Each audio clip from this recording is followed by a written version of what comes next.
The Dallas Mavericks take care of business once again against a lousy team, and Daniel Gafford asserted himself. That dude is absolutely dominant. We break that down and much more on the DLLS Mavs postgame show.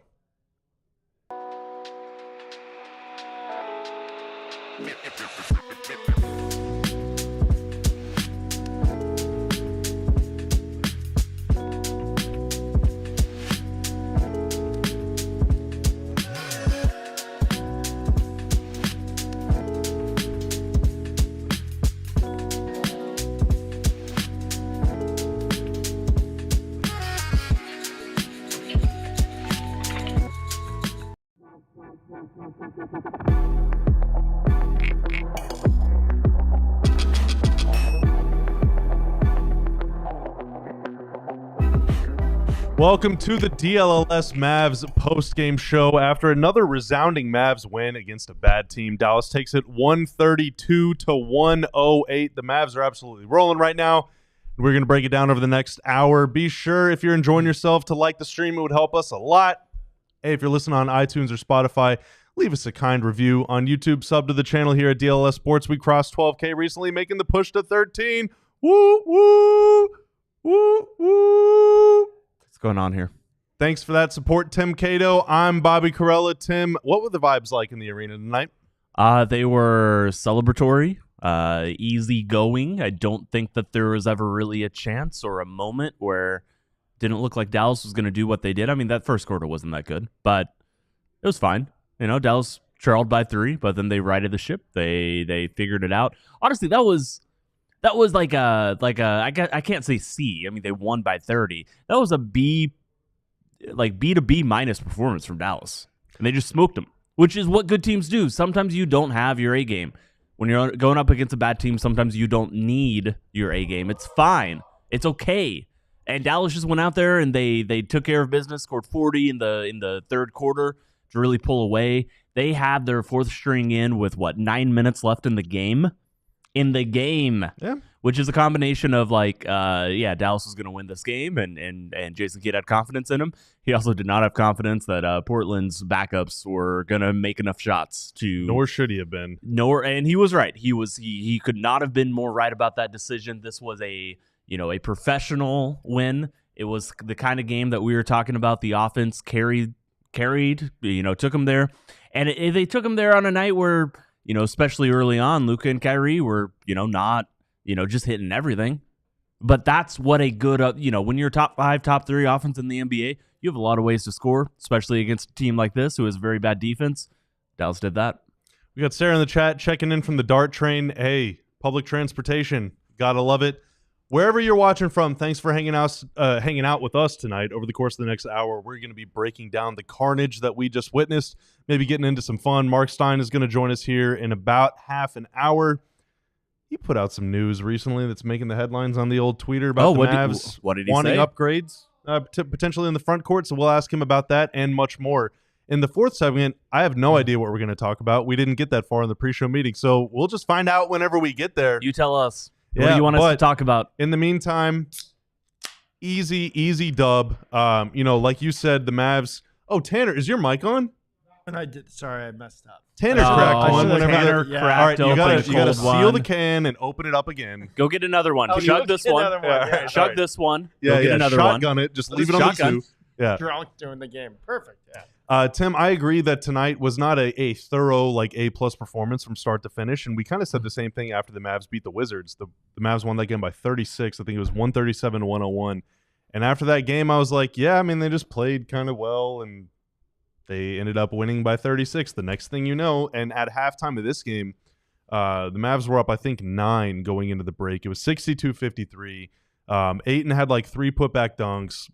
The Mavs were 1 of a million on jumpers. And I was just never worried. I was never bothered. I was never concerned with anything that was going on. And I told Tanner a minute into the third quarter, it was 5 minutes from now, they're going to be up 20. And they pretty much were. It might have taken them 6 minutes to get to 20. So, Mavs, you made me look bad tonight. I'm not going to forget that one for a while. But that is, like you said, the sign of a good team. And the Mavs are a good team. And they beat the brakes off of bad teams over and over and over and over again. And you have to be able to do that because there aren't a lot of bad teams in this conference. You have to be able to do that because we like to cite net rating, and it's really important when that number is higher because that means that we can say nicer things about the team. It's true. Yeah, we're stat nerds. We're ruining basketball. We are. It's us. I didn't even at this desk. I didn't even watch the game. I just have Excel pulled up on my laptop. Here are a couple while we're on the topic of stats. Here are a couple stats that stood out to me. Number 1, Luka and Kyrie, 14 of 20 on twos. So even though the jumpers weren't going, those guys were dominating inside the 3-point line. How about a combined 0 missed field goals for the centers? Daniel Gafford, we'll talk about him here in a minute in the next segment. He's a huge reason why Dallas, Oh my God. Yeah. Well, we have a whole segment for him, but 7 of 7. Derek Lively, 2 for 2. Dwight Powell, 3 for 3. Dwight even made a 3. So whenever your centers go 12 for 12, hey, you're in for a good night. How about Maxi Kleba also made a 3? That's just his 3rd 3 of the season and his 2nd 3 since opening night, if you can believe that. And then Mavs PR had this one after the game. First time in 15 years, since all the way back in 2009, the year I graduated high school, that the Mavs have had 5 guys score in double figures in the first half of a game. And then my final stat from this one. Wait, can you guess which 5 players it was? In 2009? Yeah. Do you have the box score? I have the list of names. Okay. It's got to 2009. Got to be Dirk. Yes. Jason Terry. Yes. I don't know how. It couldn't have been. Was it Josh Howard? It was not. No. Okay. Was it? It was another. Was it James Singleton? No. Drew Gooden. No. It was the center. Sean Marion. It was the center. The starting center. Eric Dampier. Yeah. Oh my God. It was Jay Kidd. Jason Kidd scored 10.5. Yeah. And it was Tim Thomas. Tim Thomas. Look at you out here forgetting Tim's. God, well, okay, so Just 09-10, they unbelievable. flipped their entire roster at the deadline, so it's hard for me to remember the pre. But the Mavs have now also won 5 of their last 7 games when trailing after the first quarter. For the first 10 or so games of the year, we were like, man, this team cannot get off to a good start to save its life. Now, all of a sudden, even when they get off to kind of a start, and tonight was fine. They were down 3, which is almost tied, but you're still trailing. It's a first quarter league. Yeah, I They mean, won 5 of their last 7 whenever they're trailing. Yeah, it was 31 points, and the next 2 quarters, Portland scored 22 and 23. So I thought it was not the best defensive performance, but it was also, you can play bang average defense, maybe even a little bit worse than that, and against a team like Portland, that's not going to hurt you every quarter. It hurt them in the first half, in the first quarter, but eventually the Portland of it all won out. It's a bad team, man. Yeah, it's not that good of a team, and there's no way, there's no scenario I could have ever imagined where they repeated what they did against Dallas last time. That was that might be their best shooting performance, best offensive, best 3-point shooting of the entire season. In fact, I would all but guarantee that's going to be the case. Well, if they would have shot the same percentage they did against the Mavs, they would have been 16 of 29 tonight from 3, and they would have tied. That's how much better the Mavs were than the Blazers tonight. Who is your player of the game? Mine is Daniel Gafford. Tim, I think yours is probably Daniel Gafford too. Tanner, who's your player of the game? Yeah, Gafford. Chat, let us know. Who is your player of the game? Is it Daniel Gafford, who had 23 points, 5 rebounds? Pretty kind of weird. Not a lot of rebounds. Oh, you won. You won the little game. I did. Don't worry. I'm checking back on that. Was it Luka? 27 points, 7 rebounds, 7 assists. Was it? Wait, what are we asking? Who's the player of the game? I mean, I think everybody's going to say Gafford, but I think Dwight Powell. Miles says in the chat, Dwight Powell. Dwight Powell is very good. I don't know. I mean, yeah, I'd go. Like it's always kind of Luka, right?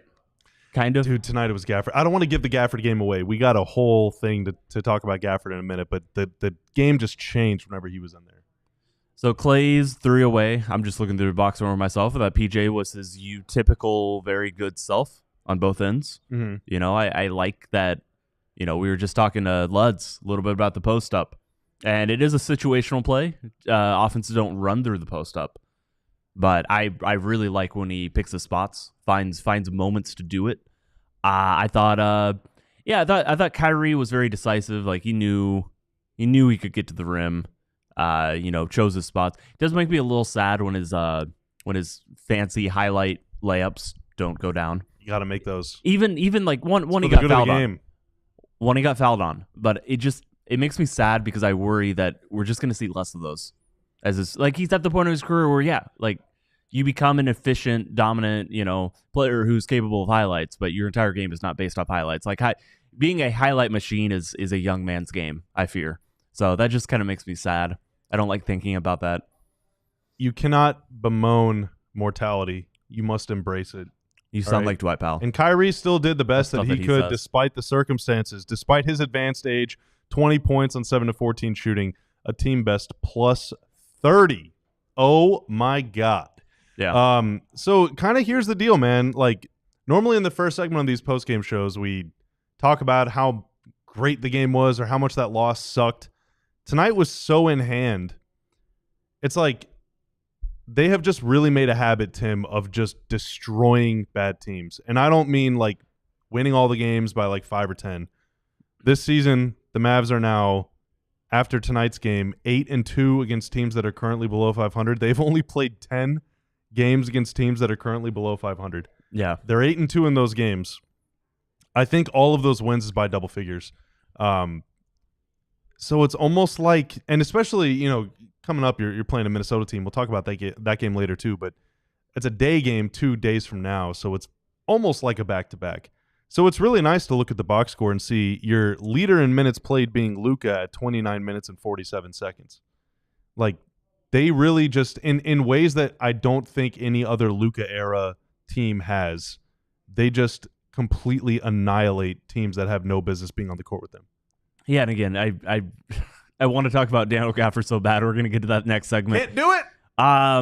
But yeah, no, this is a very good team that they takes care of business. I think a lot of the play, the playmaking, the creation, just the improved autonomy around the roster. I think that contributes to it. This is a game where Quentin Grimes can hit a couple pull-up jumpers. I thought Quentin Grimes was very good. His passing was very good.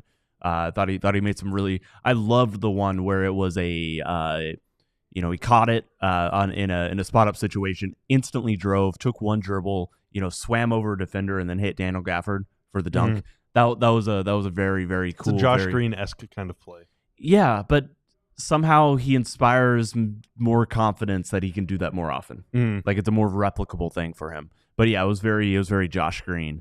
I love a role player who can make nice, fancy passes. I just think that's a lot of fun. You have to be decisive. That's the thing that, it really crept up last season because teams were blitzing Luka so often. They haven't really done it this year at all. I don't think Portland did it more than once or twice in this game. I'll have to check. And it's not blitzing, but when Portland broke out a 2-3 zone for a little bit, Quentin Grimes was right in the middle as the zone buster. And he made a couple really nice choices in there, but you have these tiny you call them micro advantages on the court. Like the defense is just tilted a little bit toward Luka, or sometimes a lot of bit toward Luka, or Kyrie, or Klay Thompson, or toward the big man that's stampeding down the lane toward the rim. So you have sometimes a massive driving lane, sometimes kind of a tight window, and you only have about that long. You have about a mbop to decide what you're going to do with that advantage. And a lot of guys, whether that's take the shot, put the ball on the floor, pass, swing, then relocate or whatever, like a lot of guys that have come through here over the years have not been able to attack those gaps, have not been able to make those choices. Because it is fast. It looks easy on TV, but it's not. And the flip side is, like there are players, you can watch, like Maxey has this problem sometimes. Like you can watch players be hesitant on the court. The same criticism applies. Like it's not just about going faster.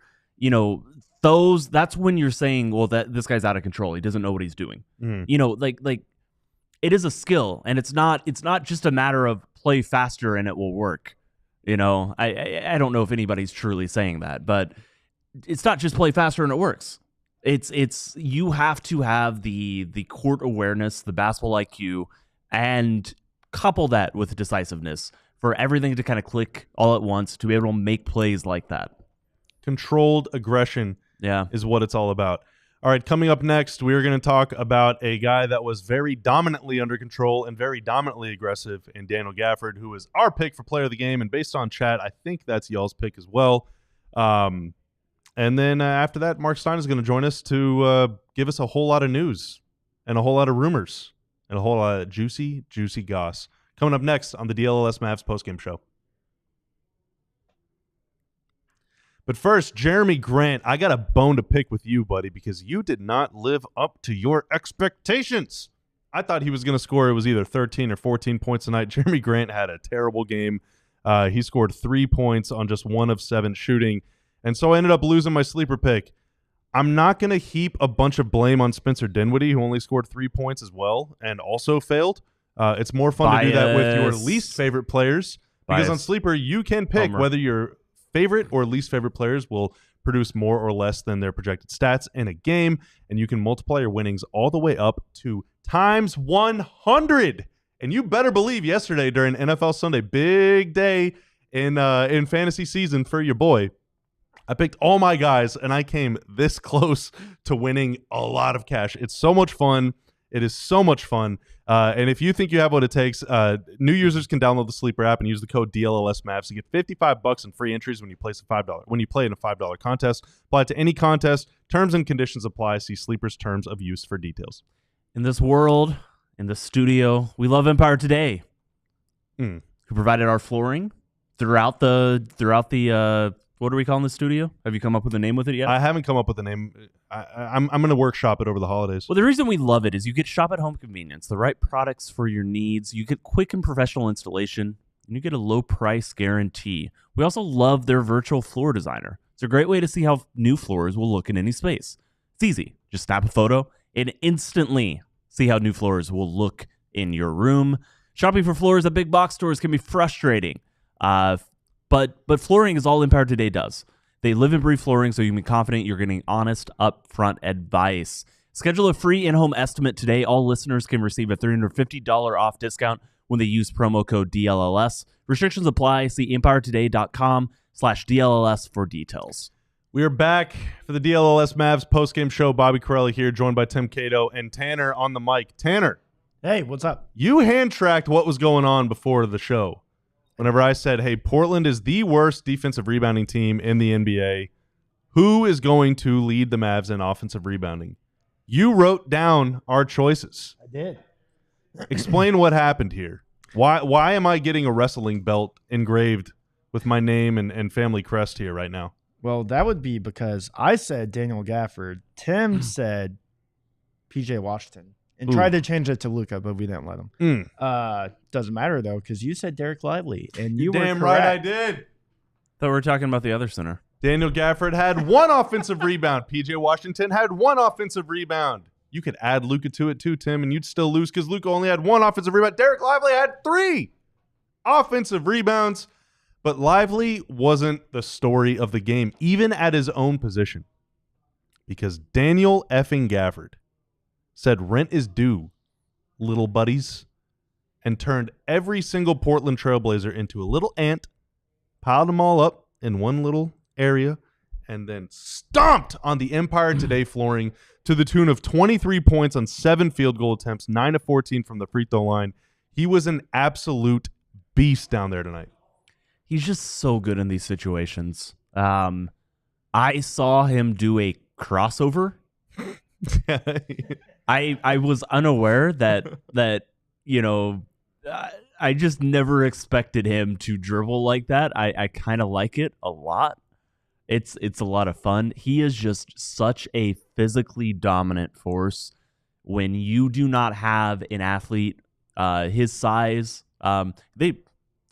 Portland did have athletes his size. Yeah, I mean, Ayton and Klingon are both huge. They had larger centers. When you do not have a center to match Daniel Gafford in and around the rim who is that athletic, or you could argue if you don't have perimeter defenders who can get in there and swipe the ball out, which I think a team like Oklahoma City, that's kind of why Daniel Gafford does not do this against teams like Oklahoma City. I think it's less about the size and more about the perimeter defenders and the ability just that he runs out of time. But look, I'm just saying that to say that Portland had none of that, absolutely none of it, and oh my goodness, he made them look so silly. Just what a dominant, athlete in these situations when he gets going, and there's nothing Portland could do. This is what it probably felt like to play against Wilt Chamberlain. Except that Daniel Gafford, in this game was better than anything Wilt's ever done in his entire career. And Portland should feel bad about themselves. He just plays with so much force. That was the thing that Rick Carlisle used to always say, talking about other teams, because his frequent criticism of his own team is that they didn't play with enough force. Then you think back to all these games Daniel Gafford was playing against the Mavs, whether it was with the Bulls or with the Wizards. He was on the Wizards the year the Mavs went to the conference finals in 21-22, and he had a couple really good games against Dallas that season. He is just a bully. He's only listed at what, like 6'9", 6'10", like 230 or 240 or something. Listed at 6'9". Wow. But he is, dude, he's fearless. He's tough. He's kind of a maniac. Like, he is definitely a guy that's like, you're not sure if he's talking to himself or if he's talking to you. And like, you kind of think he is talking to himself, but you're sort of afraid, so you don't really want to look. But then, like, if he is talking to you and you're not looking at him, then he's going to like think that he has an edge over you. Like, he's kind of a freak, and he will just like he had that crossover, which was really nice. I think he had a spin move, which is really nice too. But one of the first plays he made in the game was catching it like even higher than the elbow and just launching himself into Ayton and basically saying like, are you going to stop me or not? And Ayton was not up for it, and I think early in games, whenever Gafford is able to do that, whenever he knows that he's got the edge, whenever he knows that he's the toughest dude out there, he's the biggest and baddest guy on the floor, then he starts seeing red. Like, he's gonna attack the rim with the ball or without the ball every single trip down the floor. It's just a matter of, can one of his teammates get it to him in time, and he was just completely dominant, and it was really, I think, important and impactful that he got going kind of early in this game, because Luka was very slow out of the gates. Kyrie made a few layups, but there wasn't a lot going on. And then Gafford just erupted. He had 6 points in the first quarter. He had 11 points by halftime. Like, Gafford was just dominant. He was just dominant. And why does he seem to completely humiliate and destroy bad teams? I mean, I think it's everything that you said. And I think bad teams don't have good perimeter defenders. I think that's part of it. But yeah, I don't think we give him quite. I don't think I give him quite enough credit. I don't want to speak for everybody. I don't think I give him quite as much credit for his touch around the rim. Obviously, he is spotty free throw shooter. He's not a perimeter threat, but he does really truly have touch in that area. He does finish shots at a remarkably high rate. You don't lead the NBA in field goal percentage without that being the case. I know that's obvious, but we praise so much of his athletic, physical ability, but this is a guy who can finish 5, 6, 7, 8 feet away from the rim, off glass, soft floaters.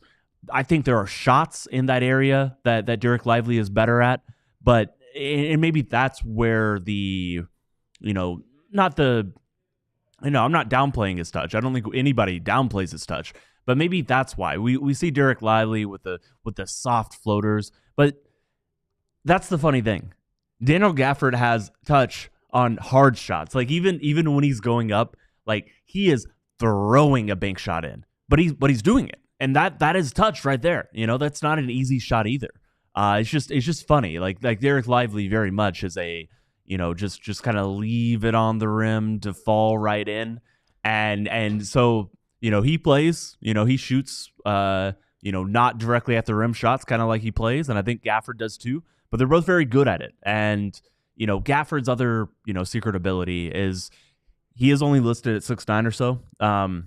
His shoulders are so wide, and so he's able to very girthy man. Okay. What? Interesting. Swarthy, maybe. That's definitely not what I'm. No. Okay. That's not what he is. Well, I'm just gonna point out that Bobby derailed the show, but the shoulders, like when he turns, when he spins, he can hold off somebody. He can. It's a really difficult man when you are between him and the rim. You're not getting to that. You're not catching up. You're not Victor Wembanyama, unless you are Victor Wembanyama, in which case he probably can. I think Wembanyama had another 8 blocks scored tonight. on him, though, too. Gafford, to your point, this season on shots from between 3 and 10 feet from the rim, he is 64%. How about this? On shots from between 8 and 16 feet from the rim, he's 5 for 5. 8 and 16? Between 8 to 16 feet, he is 5 for 5, which is... So that's probably 8 or 9? 8 or 9 or 10 feet from the rim? Yeah, well, he's made one mid-ranger. So, I don't know. Did he Beats really? me. He When might did have he got shoot that? fouled or something. I don't know. I don't remember that. Also, Shame on me for not remembering the that, data actually. can be a little spotty on those. No. I think it's perfect. Dallas it could be a little tonight... spotty. And he can kind of like set the tone, right? Like you start overreacting to what a big man is doing, then all of a sudden maybe you're going to cheat more toward him, which does open it up for Kyrie and for Luka. And, maybe you're not going to blitz the ball handler because you got to worry about the big man in the back. And they don't have a big power forward on that team. And a lot of teams don't have, in fact, even most good teams don't have a big power forward, but a lot of bad teams don't have a power forward on the back line that can slide over and help on the weak side. Gafford's just going to finish over them too. But Dallas, as a team, in this league at that juncture was 26 for 30 on paint field goal attempts through 3 quarters. They finished 32 for 40 for the game. So Gafford, again, 7 for 7. All of those shots are coming right around the rim. Whenever he gets it going, it's like it's a different kind of pressure that it puts on you. Like Luka makes a few threes, you can see coaches start sweating. I'm like, oh my God, what are we going to do? Like Kyrie starts dancing with the ball, you can feel the temperature rising. You're like, oh my God, like, oh, how are we going to stop this guy? We got to get it out of his hands. Gafford starts going, and there's like you just feel helpless. Like he's like the juggernaut. Once he gets going, like it's over. Yeah. No, it's very much. He's just. It's got to be demoralizing to see him do that repeatedly over and over again. And the entire Mavs bench, I'm basically like in direct line of sight of the Mavs bench in terms of like I don't have to turn my head at all, and I just see their reactions. They're hopping up, they're cheering, they're flexing, they're flexing, they're hollering.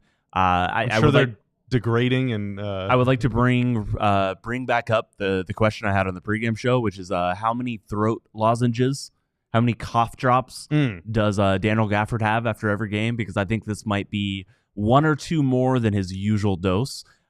A lot of yelling. In fact, I need one right now. But man, yeah, just a very fun player. Can I be not a wet blanket? We have celebrated him. Can I point out that Derek Lively was also plus 16? Gafford was plus 10 in 21 minutes. Derek Lively was plus 16 in 16 minutes. There is a reason Lively's starter. He was also awesome tonight. Gafford was awesome. And Derek Lively is a starter. And this is a great 1-2 punch. This is a great cheat code, a secret weapon that you can deploy, against bad teams. Not a secret weapon. I think everybody knows that Daniel Gafford is the team's backup center. He is great as a backup center. He is fantastic in this role. It is very enjoyable. Dude, he's starting to... I mean, here's like... I'm just going to read you some of his games since he started coming off the bench. Starting tonight, 23, 13, 2, 10, 9, 10, his points. 16, 11, 19, 14, 10, 10, 13, 11, 11, 22. Sixth man of the year?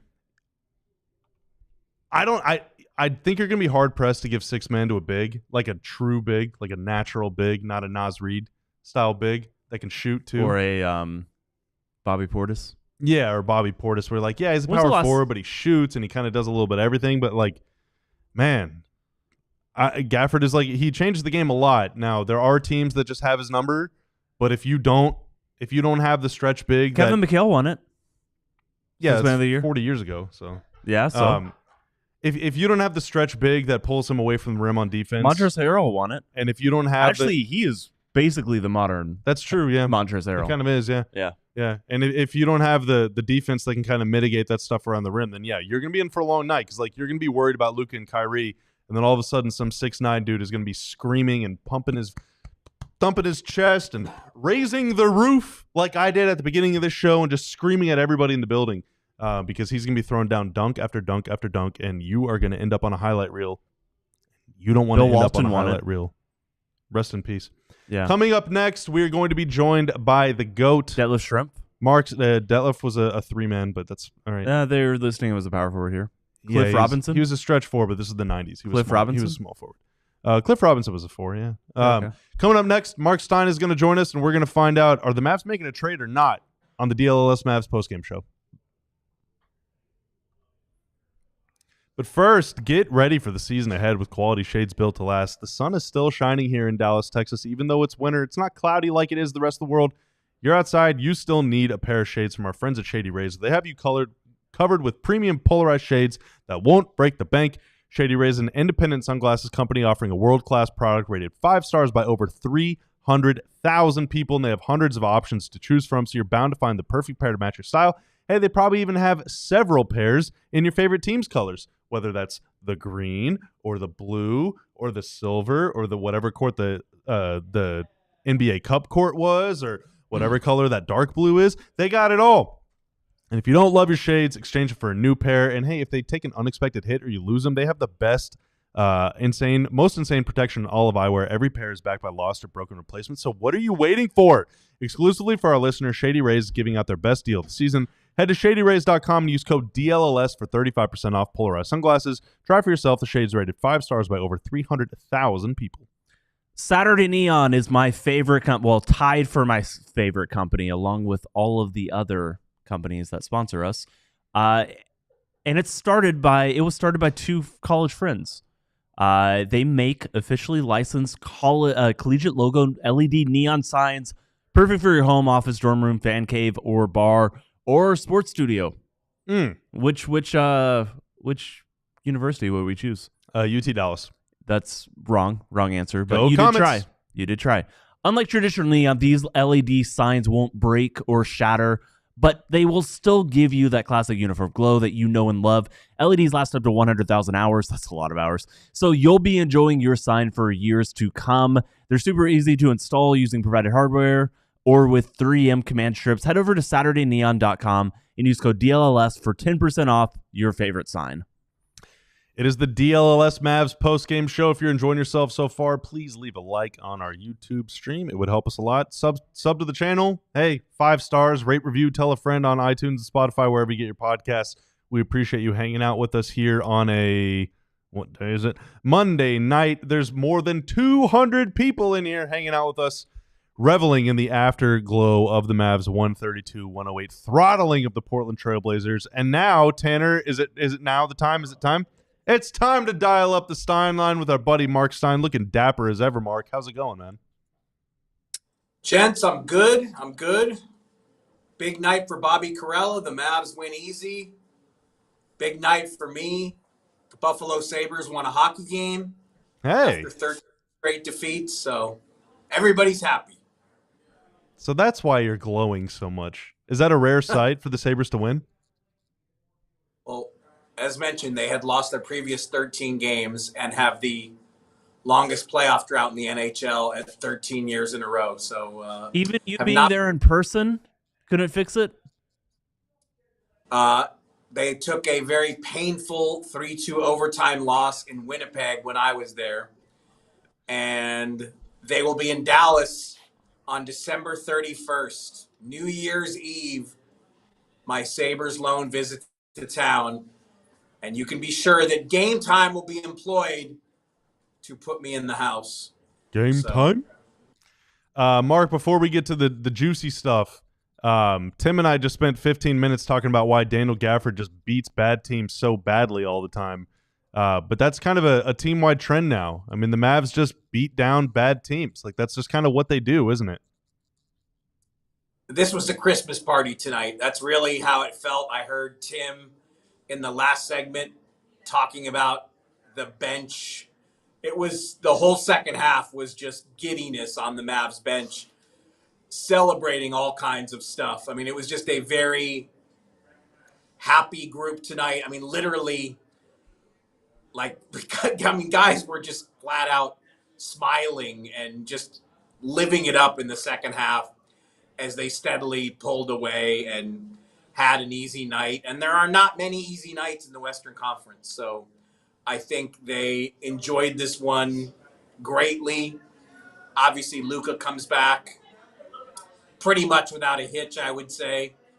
And Minnesota arrives for Christmas Day. I mean, that's going to be – the Wolves are not in a good place right now. So it's going to be really interesting to see how that all plays out with the Mavs flying. And look, I was listening to you guys talk about the center situation. I remember at the beginning of the season when Gafford was the starter at the beginning, and it had a lot of people surprised.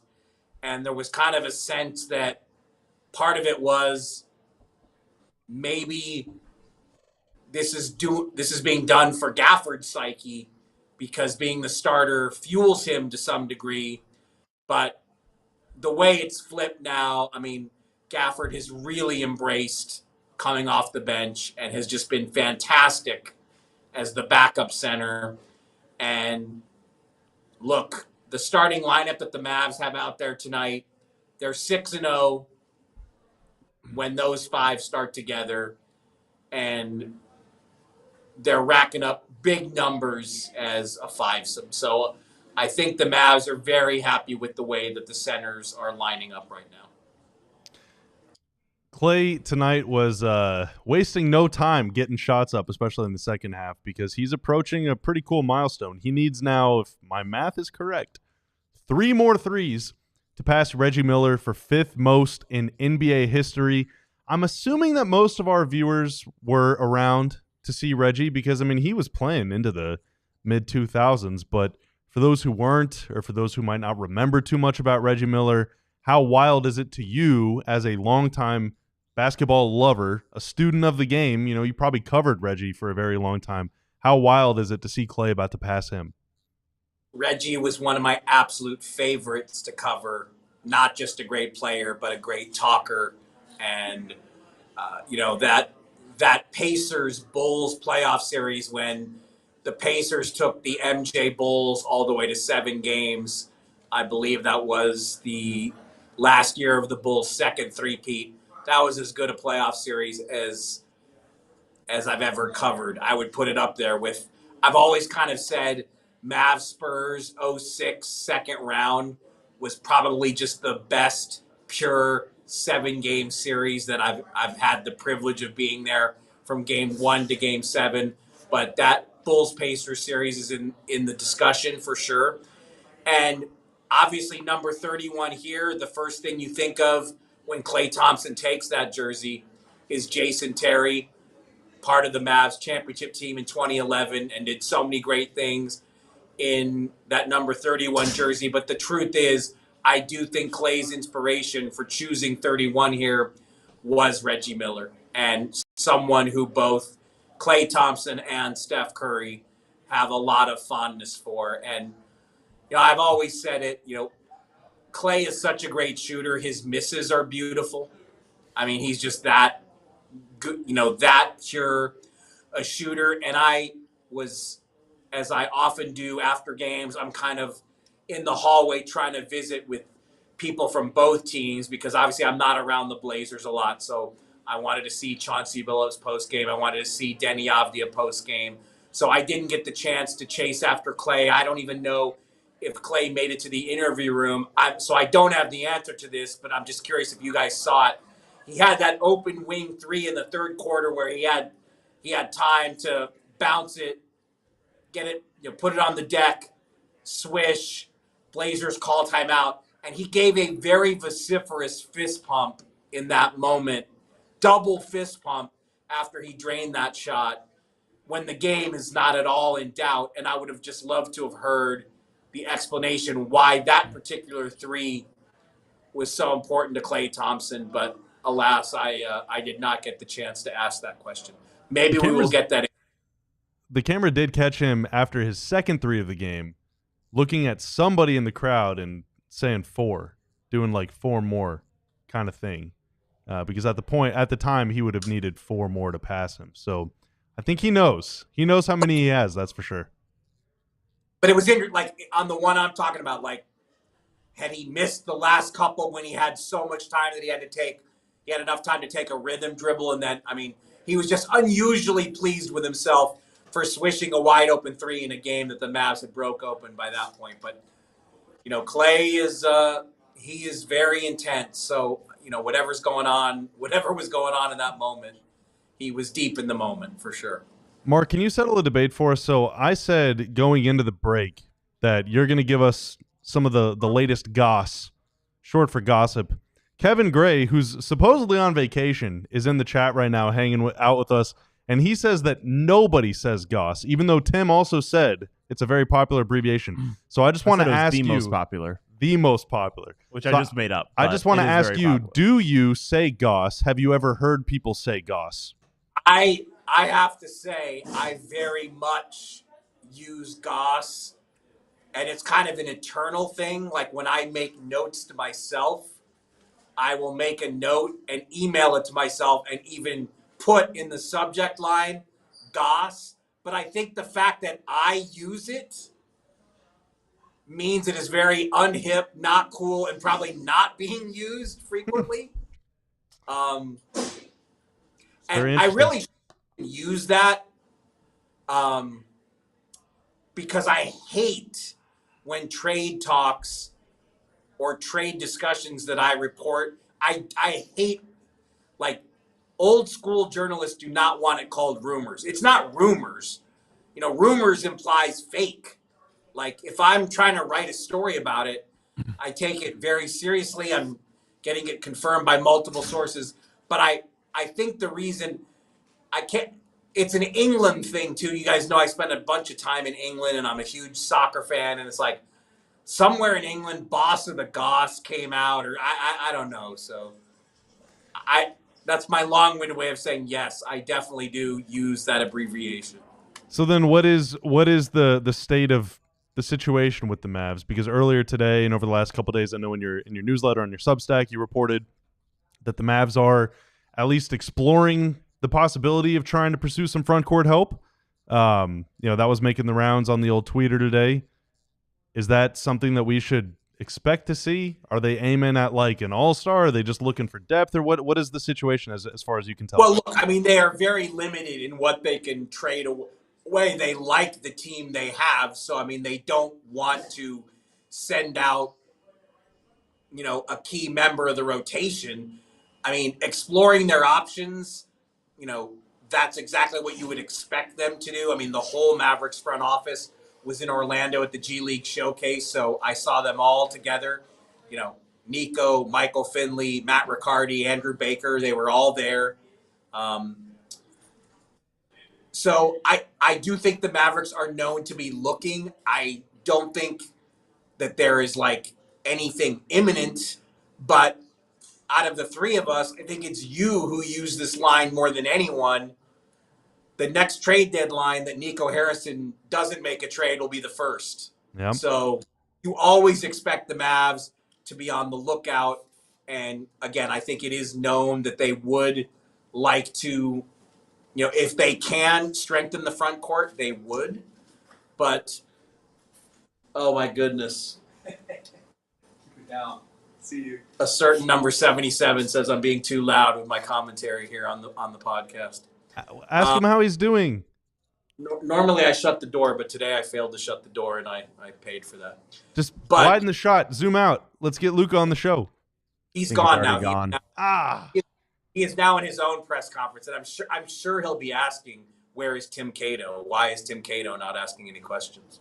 And just like the people in the chat are asking, where is Kevin Gray? So it's a cycle. It's a cycle that goes on and goes on and goes on. I miss Kevin Gray. Well, Kevin will be back on Friday. But hey, now that you mentioned it, it is so he's in the chat right now because I saw him tweeting. I'm like, dude, aren't you supposed to be like on a family vacation? I'm not going to reveal the specifics, but it was supposed to be like this really fancy family vacation. Why is he? KG never stops, never stopping, Mark. We got to take his phone away. KG is only KG when he's KGing. There might have to be a fine involved. Hey, Bobby Carella, without revealing any specifics, did my recommendation for you to consult video help you today in the project that shall not be named? I am going to consult the video tomorrow because I ran out of time today. But very soon, video will be consulted. Thing will be thunged, and we'll be having a good time. Sorry, Tim, we cannot tell you what we're discussing. I hope you don't already know. I mean, there's pieces of it just sitting out here. I did a very haphazard job of keeping it a secret once the package had arrived, but that's okay. The world doesn't know it yet, Mark. It's still a secret to everybody else, and that's really what matters. Hey, Mark, thank you so much for joining us. And if you want any more of the latest goings-on in the league, if you want to know what's really happening as we approach full-on trade season, Marc Stein's Substack is a great place to start. So thank you for joining us, Mark, and we will talk on Wednesday. Definitely look forward to seeing you guys on Christmas, and regards to everyone in the chat room. Heck yeah. All right, there he goes. Marc Stein, the man, the myth, the dapper legend. Coming up next, well, I don't know. We'll just have to find out on I the think DLLS. we can talk about the trade stuff for a little bit. Okay, let's do that on the DLLS Mavs postgame show. But first, I want to take a couple minutes to let you know about what we're doing here at DLLS Sports. So we're bringing you live pregame, live postgame. We got 5 shows during the week, including some daytime shows whenever the Mavs don't have 4 games in a week, the week of Christmas. But we also cover the Cowboys. We cover the Stars. Stars postgame just started right now, I think, or is just about to start. We cover the Rangers, who just made a couple big moves over the weekend. They had Mike Bassick in the studio today. They're pulling so many guests. It's awesome. And spring training is right around the corner for them. And also, we got a wing show coming on the way, too. How about that? So all of that stuff is going to be on YouTube 5 days a week, every single stinking week. And all of that is free. But if you want to take your support for what we're doing here at DLLS Sports one step further than just watching, you can subscribe, you can like, you can comment, you can rate and review on your preferred podcast platform. And if you want to go one step further than that, you can scan the QR code somewhere over by Tim. You can click the link in the description, or you can go to alldls.com/diehard, where for less than $7, you can become a diehard. In exchange for that cash, you get a free shirt like this one. Well, I don't know. Like that one. Or one of our more than 35 other designs. You also get a discount on any other stuff, including hoodies, cups, mugs, flags, soon-to-be hats, and other shirts that you might want. You can also read the entire website, all that premium written content, post-game analysis, features, opinions. We're going to be doing film breakdowns here very soon. Maybe not for this game, because this game was kind of a laugher. But very soon, for Mavs wins, I'll be doing some film stuff and a whole lot more. You get to join the DLS Discord server as well. So if you want to do that, I would greatly appreciate it. If not, hey, again, just like the stream. Share the stream. Give us 5 stars or 4 stars. I'm easy. Just anything more than 1 or maybe 2, because that's bad for the algorithm. Thank you very much. Have a great night. All right, welcome back, Tim. What's going on, man? Front court help. Okay. What do we think of that? I agree that front court help is something that they should be trying to do. Now, it's it's really important, I think, that if they do go trade for a 4, that 4 has a little bit of size. Like, okay, take Dorian, for example. I like Dorian Finney-Smith more than you do. I promise you, wherever you are in the world, unless you're Dorian himself or Dorian's family, I like him as a person, as a player, more than you. That said, I think the Mavs need somebody, if they're gonna trade away stuff to get a 4, they need someone that is bigger than Dorian. They need someone that's like PJ-sized or Maxey-sized. I just think they need that size option off the bench. Why? Because ideally, I think that you would want to be able to go 5 out and without having to go like micro small. Like right now, if the Mavs wanted to go small, they could go Luka, Kyrie, Klay, Najee, PJ. That's pretty small. Yeah. That's pretty small. But if Maxey could credibly play that small ball 5 role, or if you go get some other guy like, this is pure just talking out of my butt here, but like Isaiah Stewart, he could sort of play small ball 5, maybe kind of ish, and give you that spacing element to a degree. I have a question for you that's going to lead back to this. Okay. Are the Mavericks, or can the Mavericks win a title without a splash defender, a splash perimeter defender? I mean, by splash, to explain what I mean, like somebody who is making like consistently causing havoc, literally like causing a Caruso turnovers. type player, a Caruso type, a Herb Jones type, somebody who is a stopper, not just a stopper, but a turnover forcer. Because I don't know, stood out to me again. I think they can Yeah. because I think in order to win a title, you're going to have to beat Boston. And Boston just does so much mismatch hunting that having one guy, unless that Right. guy's a freak big that can cover a lot of ground, I don't think really matters all that much. I really don't because So they they're should just trade for Wembanyama. yes. Okay. I think the Mavs should trade for one. And if they don't, then Nico is a coward. What are your thoughts? I think it makes sense. I think if I'm Dallas, I would probably even throw in a first round pick for that. I think the first round pick the is 25 on the table. one, not the 31 one. Yeah. Is that not Exum? I mean, Exum is to a degree a little bit of a disruptor on defense, and so is Quentin Grimes. So is Najee. I mean, this year's team I think is more disruptive than last year's team. Najee is the most geared that way. I like what Grimes has done. I think Grimes has not made me think that he's like a better defender than what Exum was doing for them last season. Mm-hmm. But even Exum, I thought he was like a 70th percentile defender. That's really good, maybe 75th, but kind of the same for those other two guys. I just wonder what the defensive ceiling is. But at the same time, this is also where I get bogged down, is that how much does a Herb Jones help you if he's getting parked in the corner every time, specifically schematically by Boston's offense, and they're pulling up Luka, Kyrie, Klay Thompson into these actions? Like, you have no choice. Where that would help you is when you go with one of Luka or Kyrie. Right. Because then it's like, all right, let's say it's Herb Jones. Luka, Herb Jones, Najee, PJ, Grimes, or something. Yeah. Or Lively. Yeah. Then, like, you have one target, and that's Luka, and you can't schematically... That's when you can pre-switch out of it. That's when, Luka's activity, maybe you have him show and recover. But with two of them, yeah, it gets a lot tougher. It's really, really hard to outwit whenever you have two possible targets. Or three, because when Klay's out there or Dinwiddie's out there, depending on the matchup, Gafford, there's a lot of targets. So I think it's really tough. And if that is the like the end point, right? Does this help us beat Boston? Most of the realistic players, in fact, maybe all of the realistic players the Mavs could acquire this season, probably don't make the difference between winning or losing against the Celtics, Right. Which makes me wonder, is it even worth doing? right. Or are you better off holding on to the 25 first, holding on to the 31 first, holding on to your early second-round pick in this year's draft? It's Philly, so it's going to end up being closer to 40 or 45. But are you better off holding on to all of that stuff, going into the offseason with a few different expiring contracts and those picks and making a move in the offseason? Right. Yeah, I mean, I don't know why it's this show that I chose to be brutally honest. I don't think this team beats Boston if they make it back there. This team does not. Now, still early.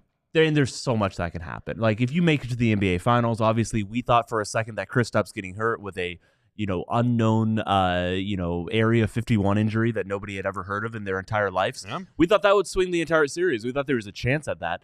Anything when it comes to luck and variance, absences can change it once you get there. But yeah, I don't think you can do that. Now, to your point, they're going to shoot a billion threes, but maybe you can protect the rim a little bit better if you have a better backup five that can play five out, or maybe you could just try to score on their level if you can play five out. And this team is better suited offensively. We talked about it on pregame, Yes. and we talked about it all year. This team is better suited offensively to handle the way that Boston was defending the Mavs last year. Right. And, I like Lively, but I think Dallas would lose the non-Lively minutes with whatever they tried so badly. And so that's the argument for go get front court help, right? Yeah. I mean, I think depending on what the name is. And there might not be a name that makes sense. The real trick to all this stuff is that you almost can't start from the end. Like, you almost can't start at what helps us beat Boston. Right. Because the West is such a demon.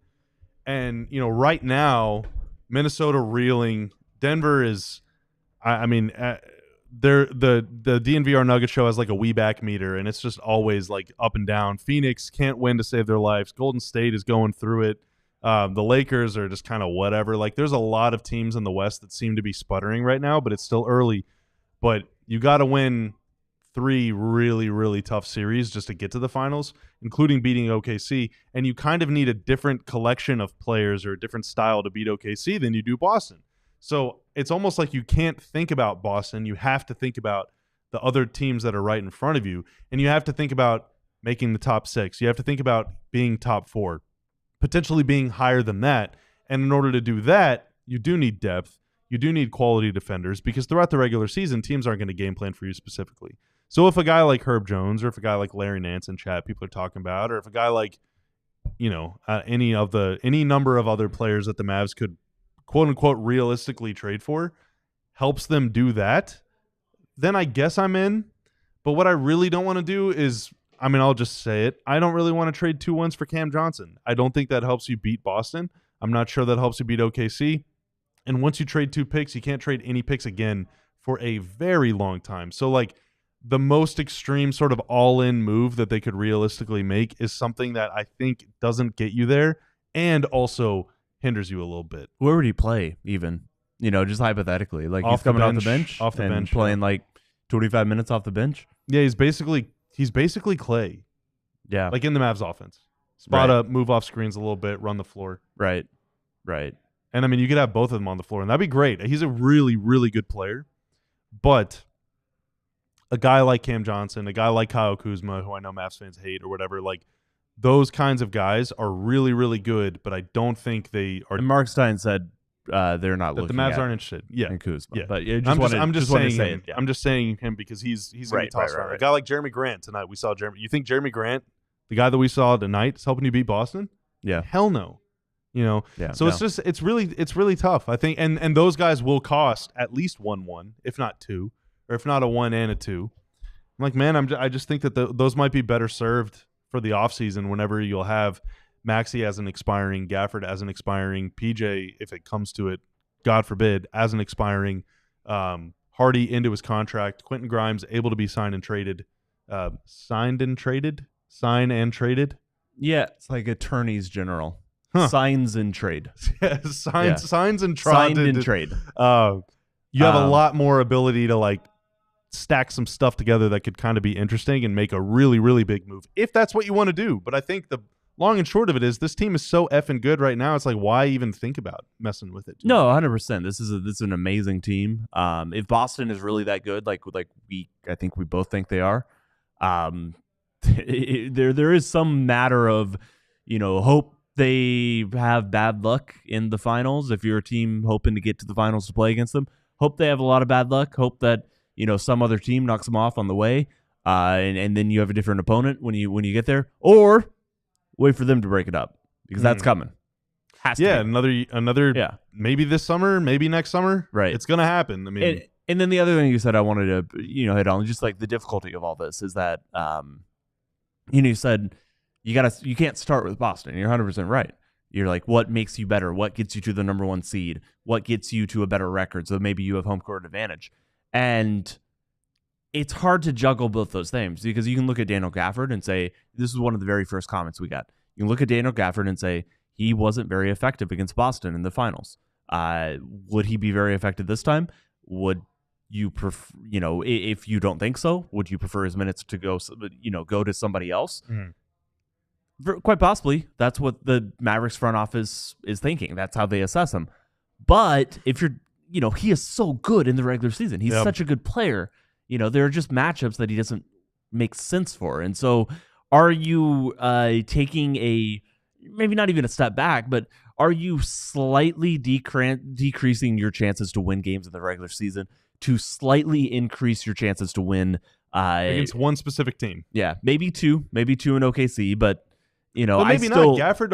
I like Gafford potentially play against OKC again. I do think that the time and space on the ball that he gets is a little bit different against a defense like that. But I still think he's a good player to have available in a series like that. Anyway, yeah, because again, look at the teams you could play in the West. Gafford could potentially destroy a team like Phoenix with Nurkic. Gafford, you will very likely need him against Denver with Jokic banging down low. There are a lot of teams that are much more imminent fouls, if nothing else. Yeah, exactly. Much more imminent threats, much more realistic threats. Because again, you got to beat all those guys just to get to Boston. And again, Boston might just be. They're a generational team. They might just be impossible to beat. They might win every single championship until they break that team up. That's how good they are. I know it kind of sucks to be real defeatist about it.